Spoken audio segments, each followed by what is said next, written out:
And typically this is how these interactions go, where number 56, Quentin Nelson, just blows up Derek Stingley here and is able to just give Jonathan Taylor wide open room to try to make a move. Welcome back to XP Camps. We educate the next generation of athletes about sports through gaming. If you're looking to improve your football IQ this offseason or find an affordable way to support the content we do here at XP Camps, I recommend you check out our courses at xpcamps.com.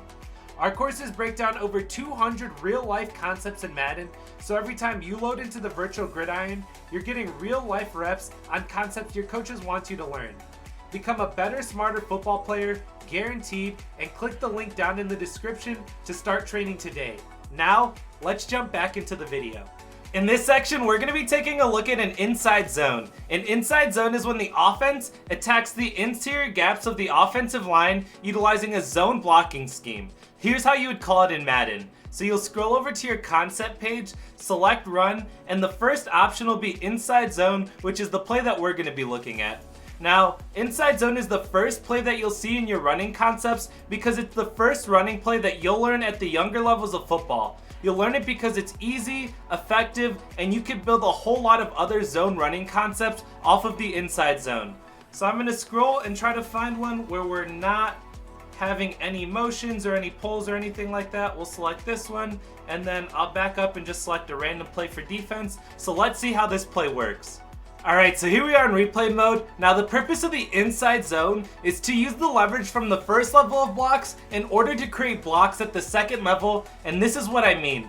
So the way that people coach this up is using a filled-unfilled gap system. And what that means is this play is going to be running to the left. So at the line of scrimmage, if you have a defender lined up to your left, your gap is filled. So for number 78, the center, he has number 98 lined up to his left. So that means that he has a filled gap. Number 56, Quentin Nelson, the guard, doesn't have anyone lined up to the left. So that's an unfilled gap. And then if we look at number 79, the tackle, he has number 52 lined up to the left. So that's a filled gap. And so why that's important is Quentin Nelson is going to double team at the point of attack. But because he doesn't have a filled gap, his gap is unfilled with no defender to his left, he's going to double team at the point of attack and then work his way up and block the defender at the second level, which is going to be this middle linebacker right here. And what that does is that creates a huge rushing lane for Jonathan Taylor to burst through, where he's just reading number 56 and running off his backside. He sees that he double teams, works up to the second level, and there's a huge gap where Jonathan Taylor is able to go 12 yards before he's even touched by a defender. And so that's typically how these inside zones are coached up. It's not a man blocking scheme where we're telling number 56, you're responsible for X, Y, Z, or you block here and you move up to the second level. You're just reading what the defense has at the point of attack and adjusting based on your zone blocking scheme. And so that's really important because the inside zone play is a really versatile play where you could run it against numerous different fronts, and you just have to use this filled-unfilled gap system in order to know who you're blocking and how you're progressing through those blocks. And I have a perfect example here to show you really quick. So now we could see number 56 is filled and the center is unfilled. So now when we snap the ball, number 78 is the one that's working up to the second level, and number 56 is staying on that first level at the point of attack. So now when we go into instant replay mode and look, now 78 is unfilled, number 56 is now filled because 98 has moved over to his left side, number 56's left side, and then number 79's responsibility stays the same. So look, now 78 is like, okay, same exact play call as before, but now my gap is unfilled, so I'm just going to progress over to the second level, and now we're just reading our blocks. 78 seals off, and now I move my eyes over to 81, and we see how this block is progressing, and we want to run off 81's backside, so we're able to find the hole here, squeeze through, and again, 12 or 13 yards before we're even getting any contact with Jonathan Taylor. So this is how you'd run the inside zone play, and that's just an introduction to filled and unfilled gaps, but that's how you would execute this play. Now let's jump over into outside zones. Alright, so now we're going to take a look at an outside zone run. Now an outside zone is similar to an inside zone in the sense that It's going to be a zone blocking scheme for a running play, but this time, instead of attacking the interior gaps, you're going to be attacking outside of the tackles at the exterior gaps of the offensive line.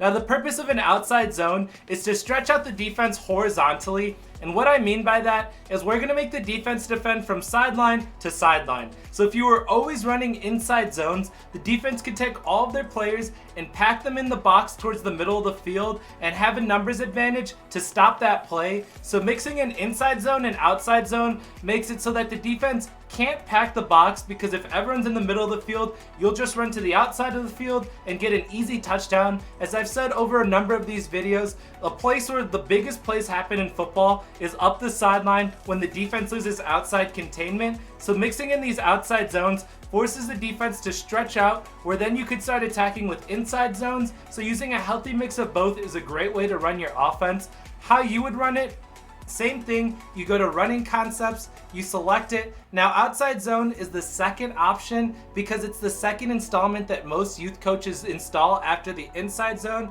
So I'll select a random outside zone and a random defensive play. Now we could jump into replay mode and see how this works. Alright, so here we are in replay mode taking a look at this. Now the first thing I'll highlight is with our filled and unfilled gap assignments. So if we look at number 72, number 78, the center, and number 81, our tight end, these three players all have unfilled gaps. And so what that means is they're going to be working up to the second level. So number 75 is going to chip, but look at number 78 and number 72. They just work their way right up to the second level. Number 78 is picking up the middle linebacker. Number 72 is blocking down and picking up the weak side linebacker. And then we're just hoping in this instance that Will Anderson on the backside doesn't chase down Jonathan Taylor and catch him in the backfield. But we can already see with this filled, unfilled zone gap system, it works to perfection, where these two players realize that they have an unfilled gap, so they just move right up to the second level to pick up those linebackers. Same thing with number 81, Mo Ali Cox, our tight end here. He's going to double team at the point of attack with number 79 and then work his way up and pick up the last linebacker. So now this is great. We have a helmet on a helmet. All of our unfilled guys worked it up to the second level and blocked the three linebackers. So now Jonathan Taylor, all he has to do is bounce this outside and he's able to get a big gainer here. He's able to get roughly 13 or 14 yards before he's even met by a defender. And if we get a little bit of a better block here from Pittman, we're able to just have to make one man miss and then he's gone to the end zone. I mean, if this guy doesn't make a tackle here, we could see all that green grass right in front of Jonathan Taylor. So he makes a move, gets tackled a little bit more upfield. But this is how the outside zone would look. It's again that unfilled assignment, working their way up to the second level, picking up those linebackers, same with number 81, and then Jonathan Taylor bounces it to the outside and is able to pick up a big gain. Now, the one thing that I do want to highlight with the outside zone, alright, so here we are. I was able to find a play where I could show this example. Now, the person I want you to focus on here is number 79, the tackle, and number 52, this defensive end. So this is an outside zone to number 79 side of the field, and this is a mistake I used to make all the time. I used to play right tackle when I was younger before transitioning to tight end, and when an outside zone was run to my side of the field, I would try to get to the outside shoulder of this defender lined up way to the outside, and I try to seal him off from getting outside of me, and it's really hard to do because of how wide this defender's lined up. So the correct block that you would want to use is a kick out block, and I cover this in our ebook, so I won't go into too much depth here, but all 79 needs to do is let him go outside and ride him out. Don't try to go to his outside shoulder and seal him off. If he wants to line way outside, let him and push him out and just let him continue to go towards the sideline, because what it does is it opens up a big hole right here where now Jonathan Taylor could run through. And the reason this was so hard is because when I would try to seal it off, I would never get there. The defender would beat me to the outside, rush upfield, and make a tackle in the backfield. Probably why I got switched from tackle to tight end.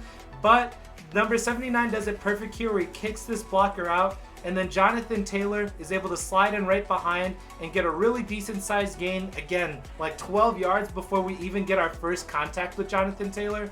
Now, the reason I highlight this is for you running backs, if you see him getting kicked out here, don't try to run outside and loop it around this defender, because all he's going to do is shed once you get outside. He's going to use his outside leverage, shed off this blocker, and tackle you somewhere back here in the backfield. So on these outside zone plays, it's not that you always need to go to the very outside. Read your blockers. If there's a kick out block like this is still an outside zone where you're stretching the defense horizontally, getting outside of the numbers closer to the sideline and putting a lot of stress on the defense. So I just wanted to highlight that with the outside zone, where you don't always need to go to the outside and bounce it out. Look for those cutback lanes, look for those open holes in the offensive line, and get upfield. That's the most important part. It's not always just pushing towards the sideline. You have to get upfield as well in order to advance the ball towards the end zone. So one small thing I wanted to highlight with the outside zone, let's jump into the next play. If you're enjoying the content and want to continue improving your football IQ, check out our courses over at xpcamps.com. We offer fun, engaging, and affordable training aimed at making you a better, smarter football player, guaranteed. Let's jump back into the video. Alright, now we're going to break down the counter play. A counter is a misdirection where you're faking like you're running one direction when you're really running the opposite direction. It's a great play to set up the defense to try to get a big gain, so let's break it down really quick. How you're going to want to run this is select your concepts, scroll over to the third option, which is counter, and then select any play out of this, and then we'll select a random defense, and now you're set up. So let's jump into replay mode and take a look at this. Alright, so here we are in replay mode taking a look at the counter play. Now the first thing I'll highlight is the running back Jonathan Taylor. This is what a lot of people think about when they think about selling that counter play. It's the running back taking a false step and then running to the opposite direction. So right here we're running to the left. Jonathan Taylor's going to step like he's going to the right and then run the ball back left. And this is what a lot of people think of as the counter, and it's selling it with the running back taking that hard step in the wrong direction and then cutting it back to the direction that the play is called for. So that's the first part, and this is what a lot of people again think of when they think of counter. But what I want to highlight on the front end is I believe is really selling this counter play.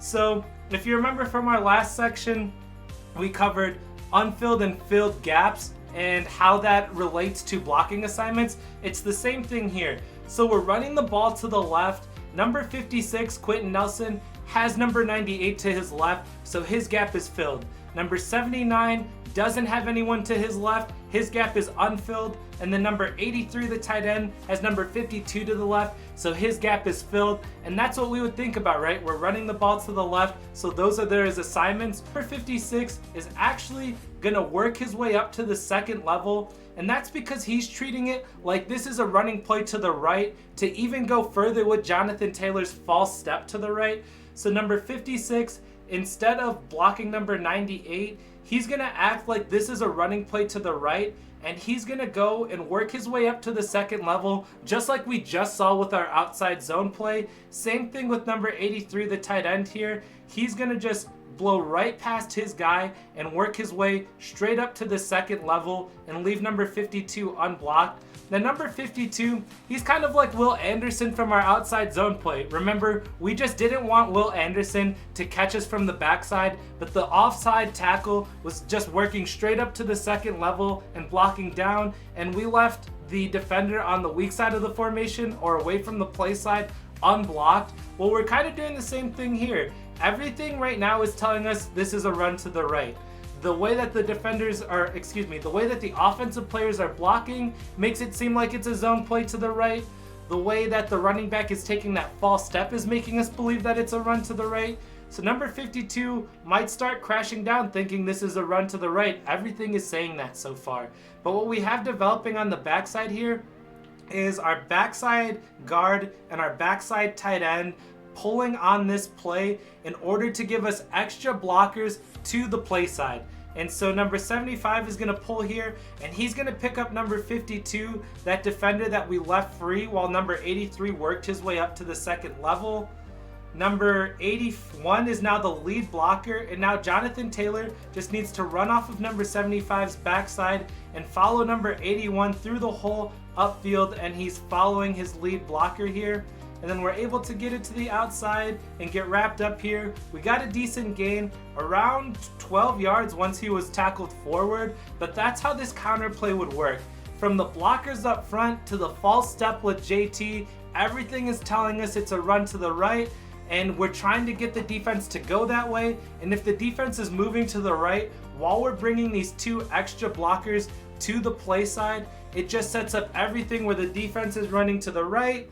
The extra blockers give us additional blockers to the play side, and that's what makes this counter play so lethal. And it's typically why it may be the third play that's installed for a lot of coaches, just because once you understand the zone blocking assignments with inside and outside zones, mixing in a play like this with misdirection is just making your running game even more lethal. So this is how the counter play would work. Let's jump into the next. All right, now we're going to take a look at a power running concept. A power run is when the backside guard pulls and comes to the play side in order to give the offense a lead blocker and a numbers advantage to the play side, and this is what it looks like. So you're going to want to select run and then scroll over to your power concepts and select any play, and then I'm going to just select a random defense, and now we're in it. So let's jump into replay mode and see how this works. Alright, so here we are in replay mode taking a look at this. Now the first thing that I want you to notice is that we have even numbers to the play side right now.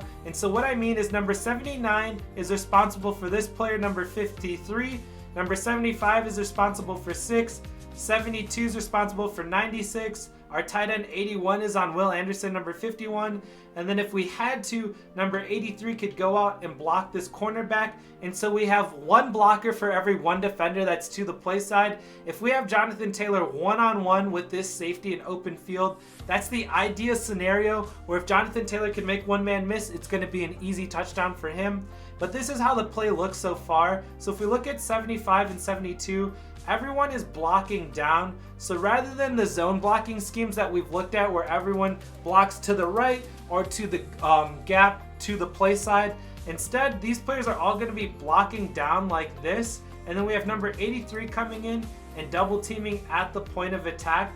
And then 81 is going to be washing this guy down the line of scrimmage. So now we have this nice little hole here to the play side that Jonathan Taylor honestly could run through without the blocker and make a move on one of these two defenders and get a pretty decent gain. But that's not what happens here. With this power, we have the backside guard number 56 pulling, and since he's pulling, the tackle number 79 needs to block down and pick this player up and make sure that number 98 doesn't just rush through the offensive line and blow this play up in the backfield. So it's really important that number 79 also blocks down here to ensure that that defender doesn't blow up the play. And then we have number 56, the star of this play, I guess we'll say, Quentin Nelson. He's going to be pulling, and he's going to be going into that gap that number 83 and number 81 started creating. And all Jonathan Taylor needs to do is follow his guard into the gap and read the block and just go off his backside. So with number 56 here, Quentin Nelson, this is a big offensive lineman against a much smaller defensive back. And typically, this is how these interactions go, where number 56, Quentin Nelson, just blows up Derek Stingley here and is able to just give Jonathan Taylor wide open room to try to make a move one-on-one with this safety over the top. But that's the importance of this play, is to this point, we have pretty even numbers, where like I said, number 83, if he had to go out and block this guy, he could, and we'd have even numbers. Instead, he double teams, and we kind of hope that he moves his way up to the second level to block one of these backside players who's coming to disrupt this play here. But we have Quentin Nelson coming to the play side, giving us a numbers advantage where now we have a double team and we have an extra blocker here to pick up this defender. And Jonathan Taylor is able to work his way up, and he's about to get 10 yards before he even has to make contact, and then we get 15 yards altogether. So that's really the importance of running this power concept, is bringing someone from the backside to the play side in order to give your offense a numbers advantage in the blocking game, which typically will bode well and give your running back an extra opportunity to gain extra yardage. But this is how you'd run the power concept. Let's jump into the last play. The last play we're going to take a look at is a trap play. A trap play is a quick play where you're trying to get a numbers advantage to the inside part of the field when running the ball.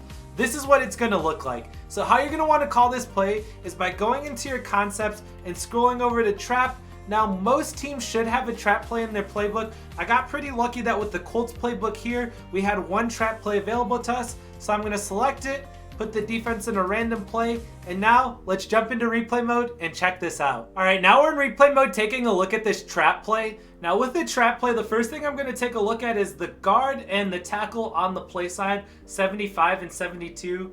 So traditionally, maybe they would double team 96 at the point of attack, and then 72 would work his way up to the second level, and 75 would stick on 96. But in this play, since it's a trap play, both of them are going to run right past this defensive tackle and let him run free at the play or at the running back, and they're going to just advance straight up to the second level and block the linebacker on the play side and the middle linebacker, and let this defensive tackle think he has a free shot to blow this play up. And what's really developing on the backside is number 56. So we have number 56 on the backside of this play. And so traditionally you would think maybe he blocks number 98 and then works his way up to the middle linebacker. Well, on this play, he's pulling, and number 78 has to come over now and block number 98. So they're going to snap the ball, and then they're going to try to get way out here to block this guy who's lined up over 56. And what 56 has to do now is pull, and it's going to be a quick play. If number 56 doesn't get this block, this whole play is going to be dead in the backfield. So 56 has to get over quick and blow up number 96 here and stop him from blowing up this play. Now, the reason you would run this play is to really throw off the defensive tackle and get them thinking a little bit. Traditionally, defensive tackles rush on every play. If it's a running play, obviously they're trying to clog up the middle and make it hard for the offense to run towards the middle of the field. If it's a passing play, obviously they're going all out to try to sack the QB. So you mix in plays kind of like a screenplay. A screenplay you run against a really aggressive defense and you let them think they're getting a free shot at the quarterback, and then you're dumping it right behind them where they have a blocker advantage downfield. It's kind of the same thing here. If you have a really aggressive defensive tackle, mixing in a trap play and blowing them up here might be a great way to just get them to second guess. Once they get in the backfield, is someone pulling to come hit me? What is the play call going to be? Just trying to throw off that aggressive defensive tackle just a little bit throughout the rest of the game. That's a great reason to mix in a trap. So now we see Quentin Nelson picks this guy up, and all Jonathan Taylor needs to do now is read the blocks. Another reason you would run a trap play is because you're trying to get a numbers advantage over the middle of the field. So by having these two guys work to the second level and pick up the linebackers, and having Quentin Nelson pull to pick up the defensive tackle, well, now everyone's blocked up over the middle of the field. So it's a bit different from an inside zone because you could get that assurance that the second level is going to get blocked. So we see 75 blow up this linebacker as well as 72. And then as Jonathan Taylor, you just need to follow your blocks up the middle of the field. And for an inside running play, we were able to pick up 9 yards, which is pretty good for an inside running play.